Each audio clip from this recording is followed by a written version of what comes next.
So guys, make sure to stand till the end, because if you make one common mistake, you may end up spending thousands of dollars on parts diagnostics that you may need. Make sure to stand till the end, we will explain what it is.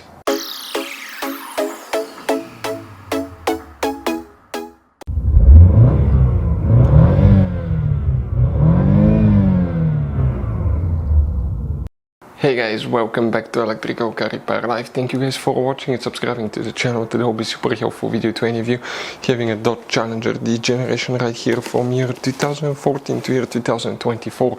If you have one of those, you have a problem where the heater does not work. Okay, you wonder what causes that. It could be, by the way, simple fix. Make sure to stand till the end. It could be even something that can destroy your engine. We'll explain why. And if you need to buy replacement parts to use at a good price, we'll share the information in the video for your convenience. So let's start on it now. So before we start guys, let us tell you a little bit about us. Every single car we get here at the garage, we try to make at least 200 to 300 free repair videos. We take them completely apart, we show you how to fix transmissions, engines, bodywork, electrical components, fuses, relays.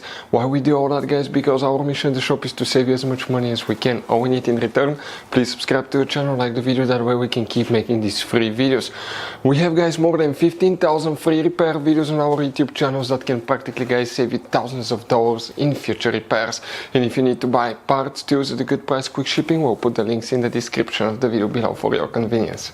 If the heater doesn't work, multiple things can cause that on your Dodge Challenger, but the first thing you want to start checking is your fuses and relays for the climate control system, because it could be guys, it could be super easy fix. So where they're located, we need to first open the hood. When you open the hood facing the engine, here on the left side you have a cover guys of the engine. Here you need to press these tabs, pull the cover up, and you're going to find a fuse box with a layout like this one here. Before we continue, let's explain quickly why it's always a good idea to test fuses and relays.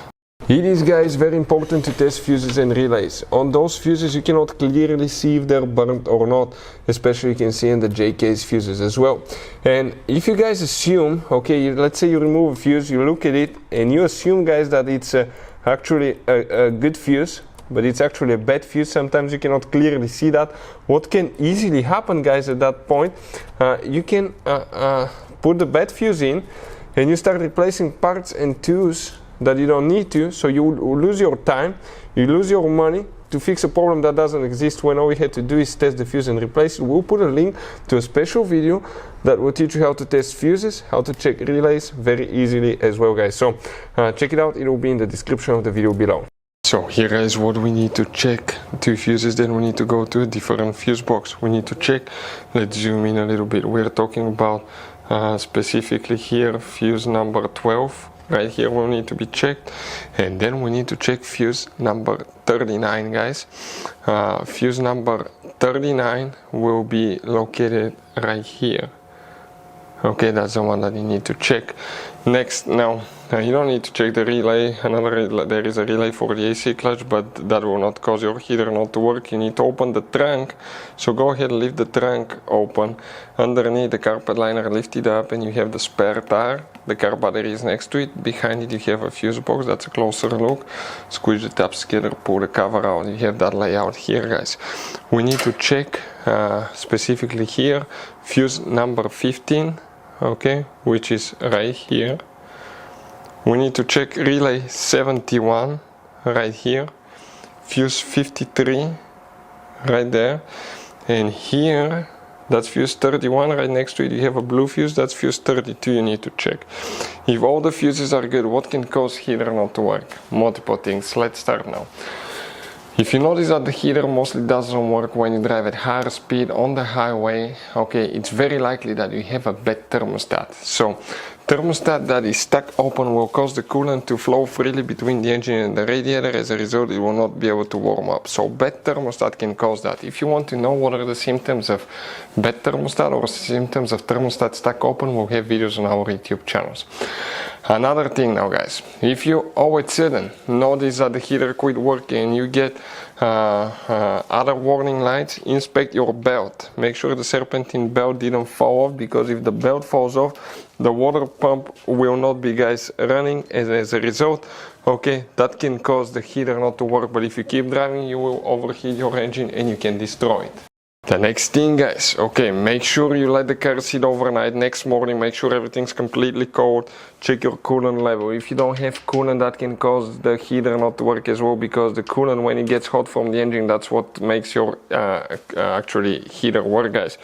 If it's low, if it's extremely low, check for leaks. If you have leaks and you keep driving, you can overheat the engine and destroy it. Another thing, guys, the heater core.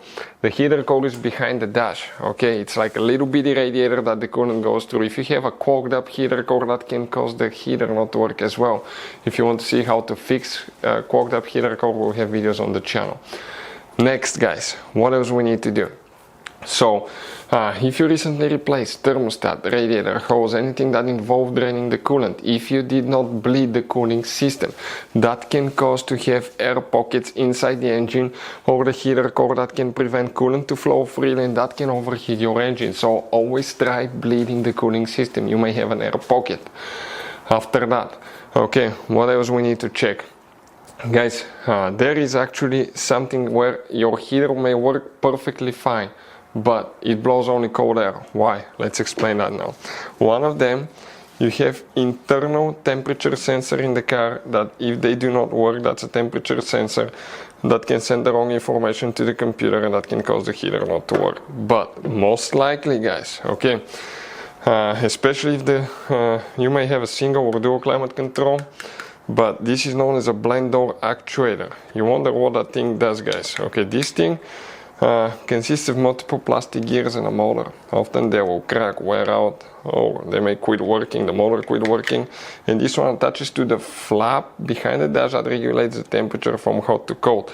Bad blend door actuator will cause heater not to work quite often, guys. If you want to know the symptoms of bad blend door actuator, how to test them, we'll have videos on our YouTube channels, so check it out, guys. Those are the most common things we see that can cause heater not to work.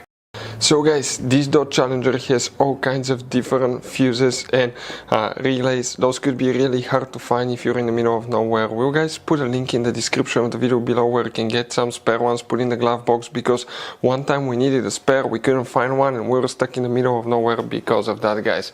Hopefully the video will be helpful. Thank you guys for watching, and see you next time.